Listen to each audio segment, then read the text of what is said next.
Simuseme bana, mnaogopa. Political conmanship. Members of the media, fellow Kenyans, we now know the Kenya Kwanza plan for taking over power and governing in the unlikely event that they take power. The UDA will produce the president and the deputy president. That is to say that in the coalition, UDA will produce William Ruto as the president and also produce as the deputy president. ANC, which is to say Musalia Mudavadi, has been promised to occupy a non-existent place called Prime Minister. Ford Kenya, that is to say Moses Wetangula, will be Speaker of the National Assembly. PA will produce Speaker of the Senate. From this lineup, two things came out clearly. One is that Kenya Kwanza, under patronage of William Ruto, is about positions. I want to repeat this. One is that Kenya Kwanza, under the patronage of William Ruto, is about positions. It's not about the common people. It's not about Mama Mboga. It's not about Boda Boda. It's about positions. President, Deputy President, Speaker, which Ruto has shared between Wetangula to be the Speaker of National Assembly, Musalia to be Prime Minister, Kingi to be Senate Speaker, and Mutua to be Cabinet Minister. These are called positions. These things they have shared are called positions. Vyeo, vile alikuwa anasemanga. The very thing Ruto has condemned for more than 4 years. He has been telling Kenyans that their coalition, they are coming together, is not about sharing positions. It's about helping the common people. It's about helping Mama Mboga. It's about helping Boda Boda. Now, the thing has boiled down to sharing of positions. And these men, Ruto, Musalia, Wetangula, Kingi, Mutua, are now the Mama Mbogas Ruto has been talking about for the last 4 years. We have come to discover today that the Mama Mboga and the Boda Boda Ruto has been talking about are Moses Wetangula, Musalia Mudavadi, and Mutua and Kingi. That is not what Ruto told Kenyans. Ruto told Kenyans that there will be no sharing of positions in his lineup. I don't know whether you can remember that. He said there will be no sharing of positions in his lineup. Ruto's party was to operate without positions, which everyone just walking around, offering services to Kenyans. And the service was to be offered by Mama Mbogas, not Musalia Mudavadi, Kingi, Mutua, and Ruto himself. We have also noted the quotas that Musalia, Wetangula, Kingi, Mutua are supposed to meet in order to land the positions. We have no option but to pity these so-called party leaders and assignments given to them, quotas that they can't achieve. In a nutshell, we come to two conclusions. One is that Kenya Kwanza is a con of the decade. When the history of political conmanship is written, Kenya Kwanza will go down as the architect of the biggest political con game in independent Kenya. Musalia, Wetangula, Kingi, and Mutua have been conned by Ruto. I want to repeat this. Musalia, Wetangula, Kingi, and Mutua have been conned by Ruto.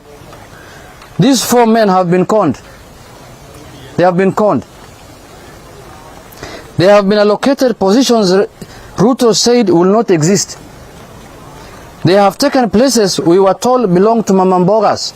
Now Mama Mboga has no space. Boda Boda has no space. Their positions have been taken by Musalia, Wetangula, Kingi, and Mutua. Our friends, Musalia, Wetangula, Kingi, Mutua, you are caught in the throes of an elaborate con game and a wash scheme. You are being taken to the cleaners. You won't survive. Our thoughts and prayers are with you. To tell Musalia and Wetangula to deliver 70% of Western to Ruto is to con them, because you know they cannot deliver that.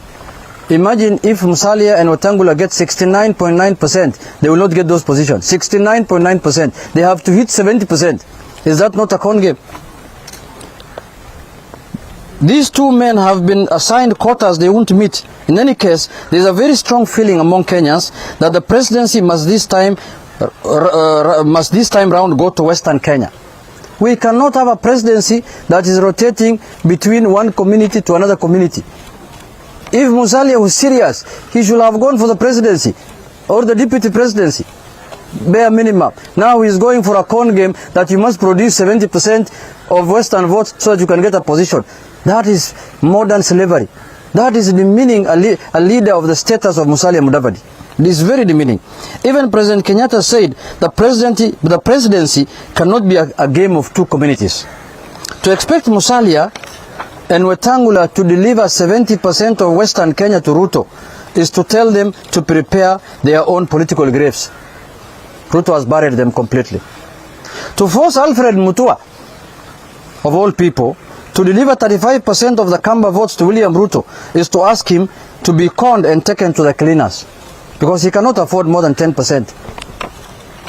Ruto is to ask them to prepare. I mean, where does anyone expect on this earth? Where does anyone expect on this earth Governor Kingi to get and deliver 50% of the cost people if he cannot deliver even Kilifi to Ruto? Honestly. Now, they said, and we repeat, you can fool some people sometime, but you cannot fool all the people all the time, Mr. Ruto. You can only fool some people for some time, but you cannot fool all the people all the time, Bana Ruto. Let us allow Ruto to fool Musalia, Wetangula, Kingi and Mutua among others, but let us tell Ruto he can't fool all of us.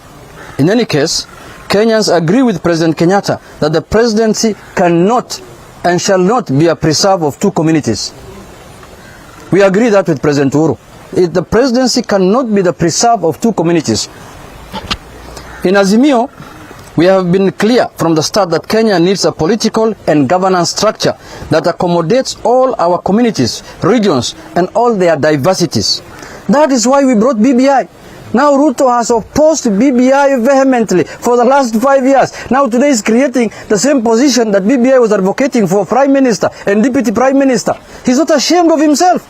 He spoke at Bomas 1, at Bomas 2, like somebody who came from the moon, and told Kenyans that we don't need positions. Today he's dishing out the same positions to Musalia and other people. That tells you what kind of character we are dealing with. A hypocrite per standard.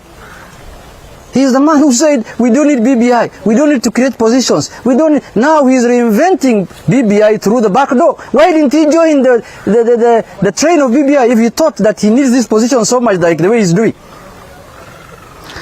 That remains our stand. No code games is in. That is what Azimio is. In Azimio, we have a leader who has suffered for what is right and not what is convenient, because Ruto is doing what is convenient for him. When Kenyans wanted to have BBI, it was not convenient for him, he opposed. Now he needs it, it's convenient for him, he is reinventing BBI through the back door. Let us leave conmanship to Kenya Kwanza. Let us pity Ruto, conned victims, but let us stand with what is right. As Azimio, we are determined to end this politics of conmanship and of taking adult politicians to the cleaners. End of my statement. Na ningependa kusema tunaonea huruma wale watu ambaye wamekuwa conned jana. Tunaonea hao huruma kwa sababu hawa ni viongozi ambaye tunawaheshimu. Ni viongozi ambaye walidanganywa ati sisi hatutaki BBI, si hatutaki vyeo, tunataka kusaidia mama mboga, tunataka kusaidia mama sisi boda boda. Unapewa cheo ambaye haiko kwa katiba. Musalia Mudavadi unapewa cheo ambaye haiko ati 14 days after Ruto is elected. Who told him Ruto will be elected? He is going to do an executive order to appoint Musalia Mudavadi. Really? And when we wanted to make that position constitutional through the BBI, Ruto said we don't need positions. We want to serve the common people. We want to help do services to the people. We are not interested in positions. So nataka kusema kwa kumalizia ya kwamba hii siasa ya conmanship, sijui inaitwa nini kwa Kiswahili. Jo, usinisaidie bana. Utapeli. Siasa ya utapeli lazima ikome. Kama wananchi wanataka BBI, wanataka vyeo, sema ukweli. Usitengeneze vyeo kwa dirisha, kwa mlango ya nyuma.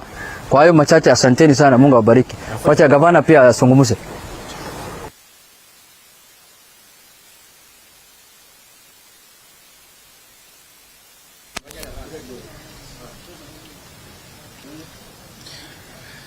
Tumepigwa na mshangazo ama butwa chakari, kwa sababu tulikuwa tumeona watu ambao wamejenga agenda ama narrative tofauti na matendo.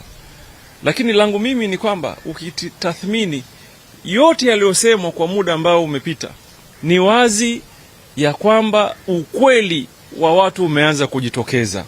Ni wazi kwamba wale waliokuwa wakivaa fisi, wakivaa ngozi ya kondoo, wameivua ile ngozi sasa, na ni Wakenya kujionea. Mimi nilikuwa nataraji serikali ya William Ruto nione deputy president chairman of boda boda Busia, nione prime minister chairman of Mama Mboga from Kongoya market, chair lady or chairperson from Kongoya market, na hawa wengine, because they have been selling that narrative for the longest time, and this is what they have been using against us, because sisi we are realists. We say things as they are because we mean well for this country, and we want to say things that when the time comes we will stand the test of the time.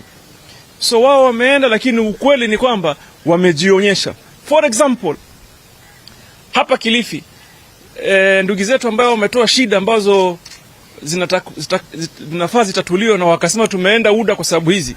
How do you resolve those issues when you're speaker? How? Wewe speaker utaleta shamba namna gani hapa? Au speaker utarudisha bandari namna gani? You know? Ama utafanya hizo ajira, utaandika watu through the Parliamentary Service Commission, watu watatu, lakini huwezi kutatua shida za watu wetu kwa kupitia positions za kibinafsi. So mimi nataka niwaambie hawa ndugu zetu, mumeona mnatembea na mtu lusu, mtu mfisadi, mtu mdhabdhabina, mtu hana ukweli, mtu baradhuli. Amweni, it's never too late for you. Just man up and say, hapa huyu sipo pale tulivyofikiria, and come back. Now you're telling 50% of the cost to go to how? No. And then they're saying they want to share the port. How do you share the port? How? The port belongs to Kenyans. But they have allocated the port to PA as a party. How do you allocate the port of Mombasa to a party? Honestly. You know, what kind of nonsense is this? We have an agenda that is clear. If you listen to our conversations, we're going to rethink and relook entirely on the policies that will be responsive to the economic demand of different regions. Now, mkisikiza vile sisi tunasema the way we'll handle the port, we do not need to reinvent the wheel. The port was functioning earlier. There were change policy issues that were not looked at critically, and we have said tutaangalia hizo vitu na zingine, lakini maneno ya kusema sijui that you have allocated the port to a party, to PA, the port. So why don't they allocate also Lake Victoria to a party, or they allocate Mount Kenya to a party? How do you allocate the port of Kenya, the Kenya port here, Mombasa, Kilindini, to a party? Si basi wa allocate hata airport. The airport pia si upaswa wapatie ODM airport. Chap iko karibu na nini? Wapatie ODM airport basi tuchukue. How do you allocate the port to a party, honestly? Is that not a con game? Anyway, any swali? Sababu kuu ya kulingana sababu kuu kulingana na wanakingi na mtua ilikuwa kwamba mkutano ambao mlifikia sahihi nao hamkuwa na haja ya kuonyesha hasa kini ama kila mtu kutokea. Ndio wanasema mimi mwenyewe nilikuwa matapeli kwa sababu hamkuwa mnasema wazi yale ambayo yanafanya. Kisha hizi mnazoongeza ni kama mnataka kuna Kangula na Mjabadi na Kingi ambao tayari wameenda huko wafuji wajiunge na jahazi la Azimio. Unajua, inaonekana bana Wenga, wewe ulikuja kufanya press conference yako hapa, sio yetu. Sisi tumekuja kuongea na wewe juu ya hii maneno imefanyika jana ya maajabu. Document yote ambayo ni ya coalition zinakuwa registered kwa political parties registrar. It is a public document. You can go and access it under Article 34, Article which one of access to information. So these documents are public. We deposited ours on 9th of April. It is there. Anybody can go and peruse it. Like the way theirs now has been. This scandal has happened yesterday because this document of Kenya Kwanza is the biggest scandal that has happened in Kenya. The biggest con game So ours is not being fought over because it's not a scandal. This is a scandal. Hata hiyo vile Junet ni route ndefu. Swali unafaa ujiulize wewe, you call yourself a leader. How then do you come out uambie watu ati niliweka sahihi kwa trust ambayo sijui ilisema nini? Si kama si uzembe nini? Mama ulikuwa kicha. Ulikuwa unapiga signature nini? Party leaders yote walisign your document, secretary general yote wamesign. How do you sign something that you don't know or you have not read? It's a con game. It's mtu ambaye hajui anafanya nini.